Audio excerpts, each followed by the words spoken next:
The Seattle Kraken. Last year, a lot of people had him going to the playoffs. I think I might have even said, like Philip Grubauer, Vezina candidate. A lot of people looked at this team and thought, wow, this could be good. They made some odd choices in the expansion draft, for sure. But it turned out, to quote Steve, they were not just bad, they were irrelevant. They weren't even depressing. They were irrelevant. This year, they're looking to maybe change that. Jesse, let's look at the odds. Not hard to take an over for the Seattle Kraken, I'm sure, this year. But what do they have them listed at sportsinteraction.com/SDPN? 81.5 Whoa! Is the over-under. Now, that is a 21-point improvement. They had 60 points last year. 60? Oh, my God. They were horrible. I think they're going to take a step forward, and even I would uppercut the under in the jaw. That is a 12-win improvement. Yeah, man. That's a lot. That's a lot. Now, if they're going to get there. Mm-hmm. It's funny, too, because like the under is the underdog. Like you'll get more plus money on if you bet the under. I'm betting the under. The over's the favorite here. No, Yeah. Well, under for sure. That's not what the betting market is Smash saying. the under, baby. That's not you guys. So here's how last season went. Disaster. No scoring, injuries, no goaltending, and they invested heavily in big, heavy guys on defense. The real questionable contracts, a couple of them. The biggest sin of all was just they were just not entertaining to watch. The Ducks were bad, but they were entertaining. Yes. Seattle was bad, depressing. So it shouldn't be too hard to improve on 60 points. Yeah, that goes away this year. That goes away. Okay, they'll be fun to watch this year? I think they'll be must watch. Goaltending will still be a struggle, but the two kids potentially two kids up front. So let's talk about goaltending first. Sure. Talk about goaltending first, because I do want to talk about the kids. Chris Drieger is out for the foreseeable future. Looks like he'll be out till the second half. 7 to 9 months because knee he injury. tore his right ACL back in May, and the recovery 7 to 9 months. So you've Which got explains why they have Martin Jones. well, you've got Philip Grubauer. Yeah. I'm going to start with him. We'll talk about Martin Jones in a second. Philip Grubauer. Can he recover his form from when he was a Vezina candidate? No. Straight up no. Why?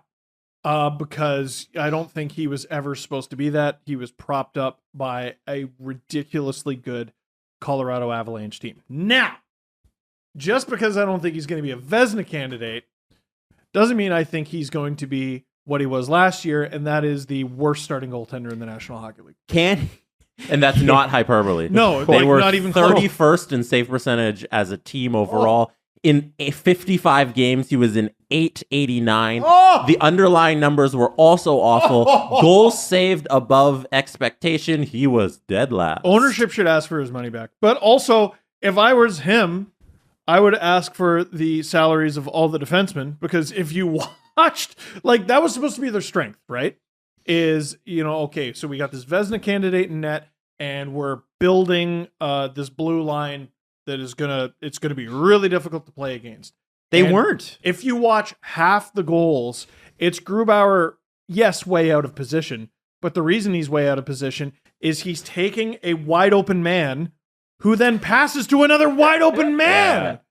They were awful. Well, and I didn't understand the contracts I was talking about on defense, and we'll get back to goaltending in just a second, where Jamie Alexiak and Adam Larson did not get it. Neither of them are quick movers. You can have room for one slow guy in today's NHL who's big. You can't have two. I didn't understand why Ron Francis is like, I need two hulking bodies back there. It didn't make sense. It was an unforced error on his part. And those are long-term deals. I think Alexiak's got 4 more years, and I think Larson's got 3. I think they were both at least 4-year deals. You got it correct, Adam. 4 years left on Jamie, 3 on Adam Larson. You don't need to do that. Now, Grubauer, we're asking for 80% of his form. Can he do it? Nah. Can he get back to 80%? 75%? Nah. 75. Okay. They had bad goaltending. They didn't have great defense, and then they also couldn't score. So Jared McCann was their leading scorer at 50 points. He's who they sent to media day. I remember being like, all right, I like you very much, but also, you know who else is here? Austin Matthews, Connor McDavid, Sidney Crosby, Jack Eichel. But hang on. Okay, one more thing on the defense. They signed last year's Philadelphia Flyers backup, Martin Jones. Now, Martin Jones knows a thing or two about playing behind terrible defenses. 342 goals against average, but he was able to eke out a 900 save percentage. And he said, because he started the most games, like when he was with San Jose during that period, he started the most games of any player in the NHL. Doug Wilson, who was the former GM of the San Jose Sharks, said basically he probably just hit the wall. We used him too much. Yeah. Martin Jones hopes, and I was reading the Seattle Times this morning, he thinks he can regain some of that form that he thinks he found in Philly last year. Can he? I think he might be right. Like 900 on a Philadelphia Flyers roster last year that's Herculean. That's really, really good. And all Seattle is going to ask him to be is the backup to Philip Grubauer, which might end up making him a 1B, right? It might end up making him that, but you're not asking him to play an absolutely absurd amount of games, which is what he played in San Jose, and the Flyers in their own end were absolutely hopeless. Like as bad as the Kraken were in that regard, like there's reason to believe they could improve. Sure. The Flyers, certainly. That was a disaster. So that's one regard I think they'll improve on by default. Okay. Like Grubauer couldn't possibly be that bad again. And Jones, I would expect to at least be what he was last year. Now, if you look at their lineup, they don't really have any major scoring, but they do have some depth.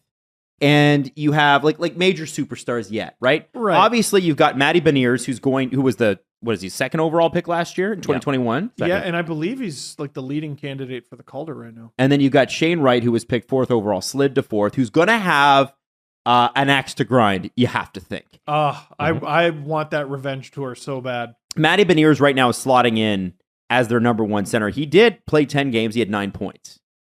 Then you add Burakovsky and Bjorkstrand. 2 really underrated scorers. So, and a full year of, I believe, Yanni Gourde. Wasn't he not injured as well? I had that written down. Yanni Gourde, not having him out of the gate, I think really killed them. Yanni Gourde played 74 games last year, you guys. Yeah, but he wasn't there out of the gate. He missed less than 10 He missed 8 games.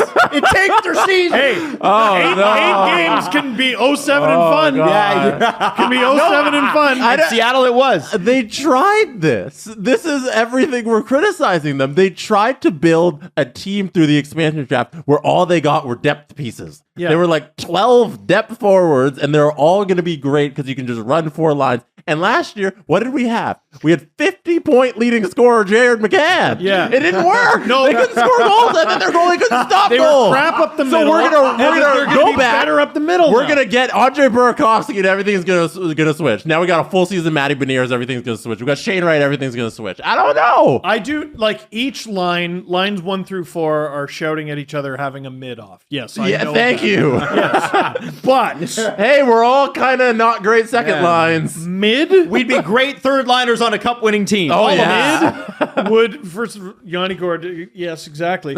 Mid though would be an improvement.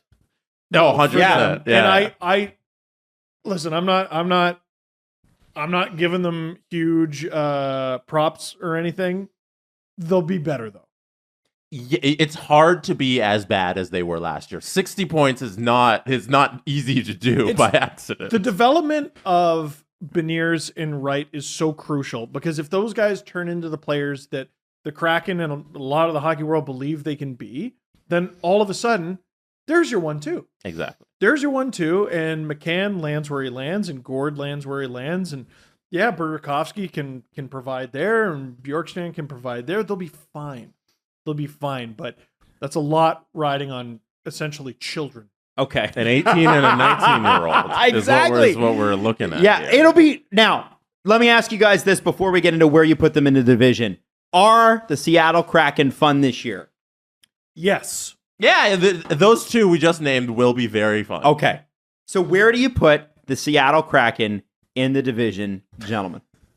They take a step from 8th all the way to 7th. Okay. Jesse, where do you have Same the Seattle here, Kraken? 7th. I will have them in 8th. I'm still not a believer. I don't think Grubauer and Martin Jones are even close to enough in this division. That's the first team none of us agreed on. There you go. Seattle. We had them in the same position. We did? Yeah. I disagree.